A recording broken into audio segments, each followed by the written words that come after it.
Remakes. They are a frequent topic and a polarizing one. On one hand, they keep coming, they make a lot of money, and people actively beg for more old games that deserve a remake. On the other hand, there are plenty of people that are sick of the flood of remakes.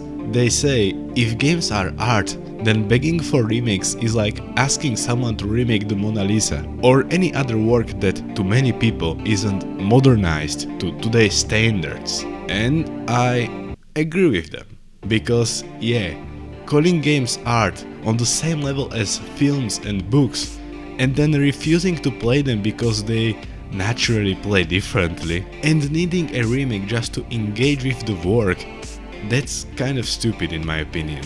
So does that mean remakes shouldn't exist and anyone who wants to play them is an idiot? No. Some people might feel like I'm contradicting myself, but what I'm saying actually makes perfect sense. And I think the biggest problem in this whole debate comes down to one belief: that remakes replace the original. And sadly, the sentiment doesn't just exist among players. If anything, you see it even more from the big companies. They try to make the new product fully replace the original, and then make it impossible for you to play the original version unless you already own it. Tough year for Yakuza fans, but hey, piracy exists. And if someone wants to tell me piracy is always wrong, compare it to what corporations are doing right now. Don't pirate indie creators, and you can sleep with a clean conscience.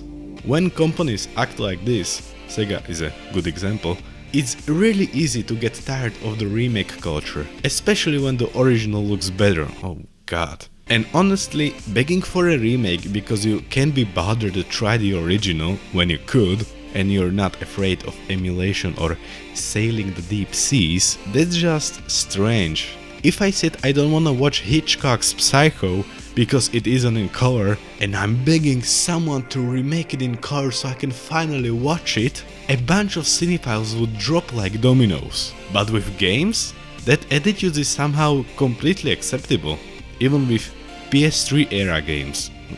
Why? And yet, despite all that, remakes are awesome. And if you want to know what I mean, how I can seriously mean both of these things at the same time, let me tell you about Yume Nikki PS1. Yume Nikki is surreal indie adventure game from 2004. It was made in RPG Maker, so it looks similar to those 16-bit RPGs. Yume Nikki was a huge success and people still remember it. And then, about 3 months ago, a game called Yume Nikki PS1 came out. It doesn't just port Yume Nikki to be playable on PS1, it also turns it into 3D, with fog like you see in Silent Hill. So now Yume Nikki exists in this cute little 3D version, and fans of Yume Nikki, as you'd expect, absolutely love it. Okay, but did anyone ask for this? Was the Yume Nikki fandom sitting there saying, this old classic needs to be remade in 3D? I doubt it. So does that mean it's pointless and shouldn't exist? Also no, and that's because of one key thing. Yume Nikki PS1 was never meant to replace the Yume Nikki. And just to be clear, Elias, the creator of Yume Nikki PS1, didn't remake the entire game. But let's pretend it was complete. Let's pretend it was fully interchangeable with the original. It still wouldn't be a replacement. Yume Nikki PS1 is an interpretation. One creator's vision of how Yume Nikki could look as a 3D PS1 game. It's not here to upgrade anything. It's reinterpreting it. And there's nothing wrong with that.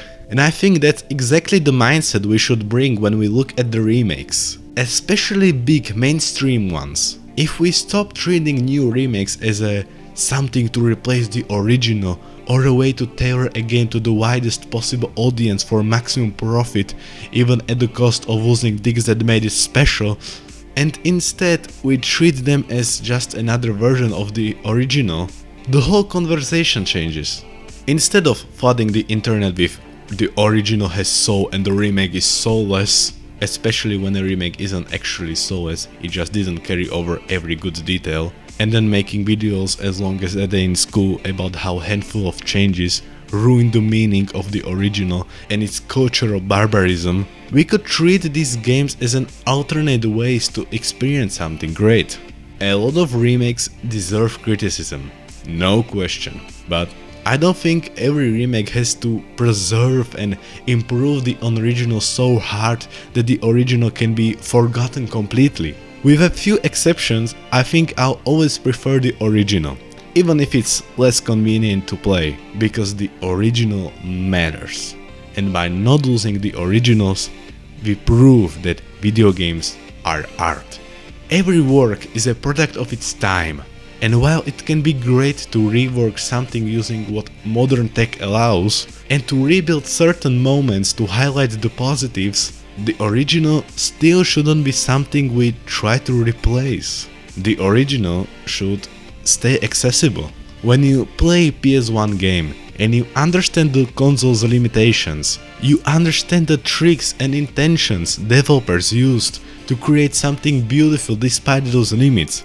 That's an art in itself. Technical art, the art of squeezing the maximum of the constraints and creatively hiding those constraints, like fog in the first Silent Hill or the pre-rendered backgrounds with fixed camera angles in the classic Resident Evil games. And sometimes the creator's intent might even live inside something we assume was just a necessity, something that would definitely be done differently today, like the uncanny dialogue in Silent Hill 2. Lost? People still argue whether it was intentional or just a product of its era, but does it even matter if it creates a unique effect?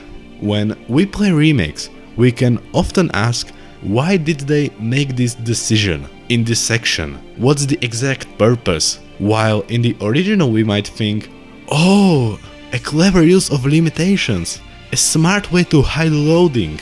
Oh, this is how they worked around low VRAM. I know a huge number of people are just consumers. They don't care about this stuff or about artistic intent. They just want the most convenient way to consume art, like watching Hitchcock's Psycho in 4K 144 FPS HDR enhanced gamut multicolor. But the art of limitations and the art of working around limitations is real. And it's something we should consider when we choose to engage with books, films, and yes, even games. I've got a friend who's a massive fan of Dead Space and Resident Evil 4, and after playing the remakes, he told me the next time he plays through the Resident Evil games, he'll probably prefer the remake over the original. And same with Dead Space. And there's nothing wrong with that, but it shouldn't be an excuse to erase originals and replace them with remakes. There's nothing wrong with just preferring the remake after trying both versions, but don't throw away the original just because you assume that if a remake exists, it must be the better version and the original isn't worth playing.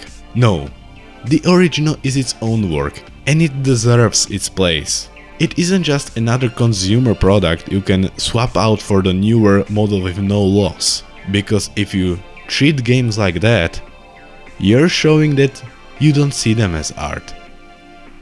Take care, subscribe, and play.